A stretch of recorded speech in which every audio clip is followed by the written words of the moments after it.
What's up, everyone? This is Dr. Amelia H. Wheeler back at you again with another Hub how-to. This one is a special one. This is for Hub super users. So if you're watching this, you're a super user.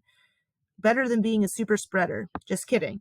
Hub super user means you're somebody who probably does a lot on campus, holds a lot of events on campus, and is going to need to be able to reserve a lot of spaces on campus.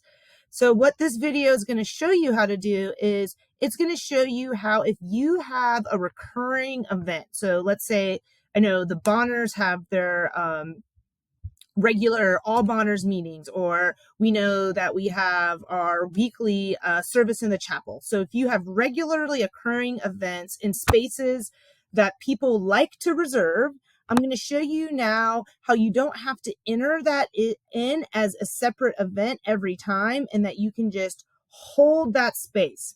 Now remember, we're only going to do this for events that are non-PAWS credits. So if you're wanting to give PAWS credits for your event, you're going to use your event registration process, and you can set that up as a recurring event. So really, this is just to make it so that if you have a recurring event in a space and you basically don't want that space to be available to anybody else to reserve, you're going to kind of like take it off the market. But this is, again, only if that recurring event is a non-PAWS, specific event. So you're going to go to the admin button up here. You're going to scroll down, down, down. You'll see a button that says more, and this is a little tricky.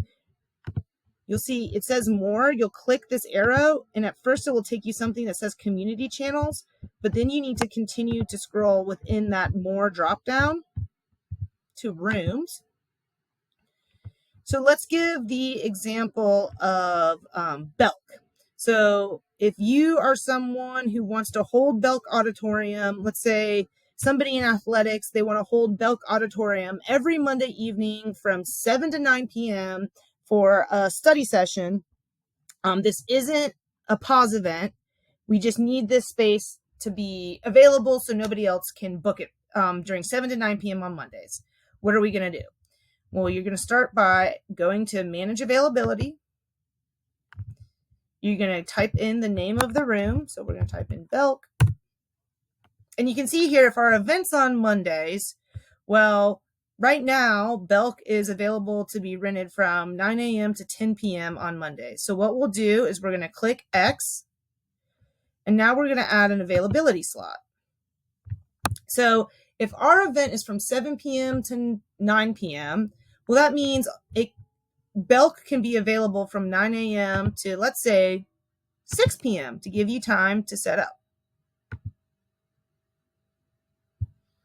So again, when we're making these availability rules, what you're doing is you're going to make it so that the time that you do not want the space to be available is not listed within the availability rules. So for example, if my event, it starts at 7 p.m. on Mondays and I want an hour to set up, I'm going to make it so that starting at 6 p.m., this space is not available to rent. All right, keep on hubbing, and thanks for all that you do.